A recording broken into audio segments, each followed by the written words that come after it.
The champ is here. The champ is here. Mazino's here.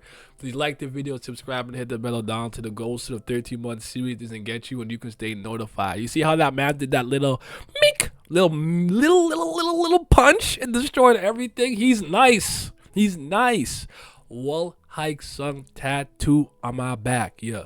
Anyways, I want to talk about Urek Mazino because I saw a lot of polarizing comments about him and a lot of people being like, what the hell is he doing here? What does he want? He's a hypocrite. He's all over the place.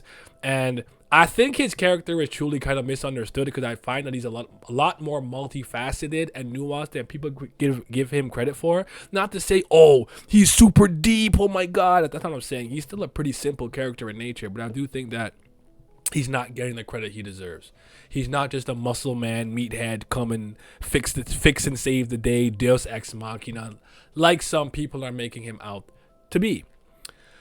I think when you think about Urek Mazino, you have to think about somebody who's on the level of the 13 great families, if not above, who is still arrogant, condescending. He is the self-proclaimed champion of the tower. He is extremely powerful. He knows it and relishes in it.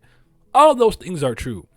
But if you really pay attention, he still looks out for the little guy. He's not so uppity that he's like, I won't talk to regulars or rankers or people who are not just regular in-tower habitants. Most of these family heads do not really talk to anybody who's not on their level, or at least somebody in their family that they sired that they've given a certain amount of responsibility to. A la Traumeré talking to someone like Kirin, maybe Gustang and Dumas, if you will. But Gustang seems to be the one family head that's mostly involved, and a lot of people get to see him. Now, Mazino looked out for Hell Joe, a mere hole repairman on the 43rd floor of the tower, and tried to give him the ability to achieve his dreams. And then when it didn't go right, he tried to rectify that issue. Even when Bam scratched him during the Flower of Zagania, I know I pronounced that improperly. I know I didn't pronounce that properly. He still wasn't like, oh, this insolent Slayer candidate. He was like, damn, he kind of nice. Hey, yo, look out for him. And then when he put together 2 and 2 that Bam wasn't a regular, he kind of encompassed that big brother role, told him not to overthink it and worry about it and to continue your climb and kind of like do your own thing. And I think those are some parts and aspects of his character that are overlooked. Granted, I'm starting to wonder what it is you're really doing here. I don't know what Bayak Ryun told him. I don't know what he knows about the red trash, the red heap, the red dump, the red light district. But for him to be like, oh, I'm about to beat y'all ass and just send you back, it seems a little bit hypocritical and a little bit strange to me, because I believe that Urek Mazino may have bonded with Hell Joe based on the fact Hell Joe felt that he was trapped, being a mere hole repairman on the floor of death, the way that he wants to leave the tower. You get what I'm saying? So people being trapped and discarded by the 13 great warriors or 10 great warriors, whatever the case may be, and wanted to come out, yes, they want revenge to take over, and they're probably not the best people, but you would think that he would have some type of sympathy and compassion for them and understand to some degree what it is they're going through. Not sure why he just wants to pack them. Maybe because he knows that captain guy who looks like Zahard. Maybe just something he knows that we don't. We just don't know how much info he really has. That being said, he does come across a little hypocritical here. He definitely moshed up a hella people. Hugo's gone, Mikkel's gone, that ship's gone. A lot of those people are just dead. But when Traumeré was absorbing the souls of the dead, it really bothered him for some reason. I'm not sure why. Perhaps we'll get those answers in the future. But perhaps for me, it's like the more and more Traumeré does necromancy related things and you see the dead souls being kind of consumed and whatnot, I continuously go back to what the God of Guardians said about the flow of Shinsu, and evil and malice will grow if you share this power, whoop-de-whoop, blah, blah, blah. And I think it's all interconnected. Maybe he understands the flow of Shinsu way more than we thought that he does, and that Traumeré doing that could be messing up something, or he just maybe is like, yo, let the dead rest. What are you doing? Could just be that he doesn't like Traumeré for some reason, not entirely sure, but he didn't seem to recognize Traumeré. I don't know if it's because Traumeré's hair has been short and he's been dressing differently and had the mask on, and maybe he didn't recognize him immediately, but he definitely recognized Gustang as soon as he saw him.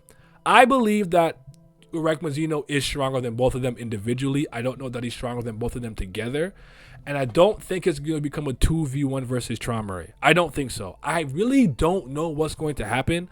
I would love to hear you guys' opinion, what you think is going to go down. But it's my true opinion that Lusek is going to probably try to keep Mazino away from them and then find a way to get a sneak hit in. Or maybe Bam gets the 3 water dragons to take out Traumare. I don't know.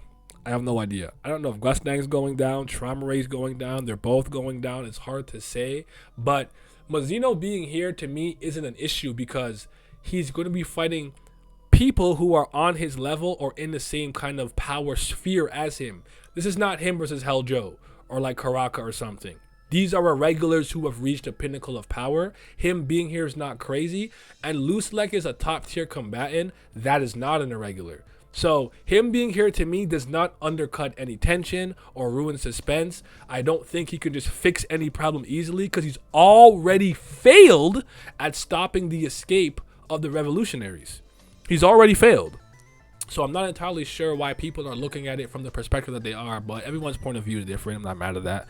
But I think we need to just wait a little bit longer, get a little bit more information on his mindset and perhaps why what Traumare did bothered him.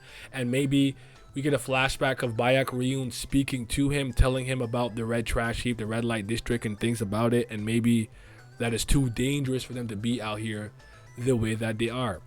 So that's kind of my 2 cents on it. Oh, no, I got to talk about this because people think that he's like overpowered, done wrong. I don't think so. I think it's too early to say that because, again, we haven't seen so many family heads in action.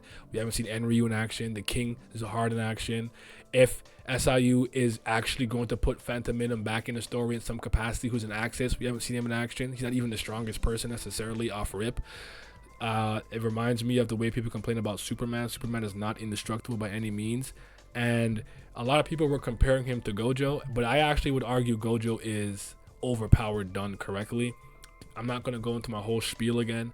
Just go watch my stream, either on Twitch, Patreon, or the YouTube one where I speak about it in greater detail. But I'm excited, though. That's my favorite irregular. He's one of my 10 favorite characters in Tower of God, and anytime he's here, I get hype. But, man, that nigga Lusek, bro.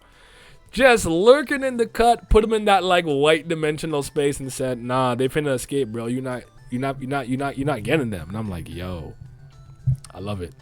And remember, disconnect is a one-shot ability. What if disconnect hits Mazino? Could kill him, right? Don't see him dying here. I don't think he's in any mortal danger.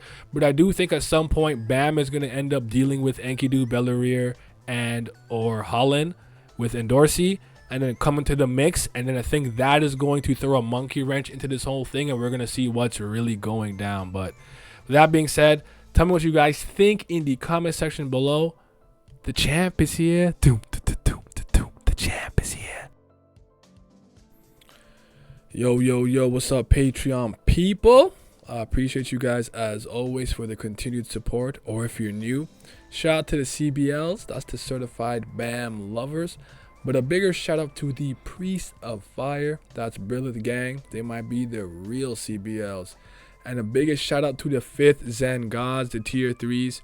Shout out to you guys. Shout out to Johnny Rogers, Big Mon Katan, Lucky Roo, Revenant, Scobe, Simi, Urek Mazino, Wolf General, Siler Scotty, Big Abdel, Agrona Vitera, Childish Nujabis, Cisco, Gray, and Huey. Your support is greatly appreciated. What's happened to my voice? Thank you.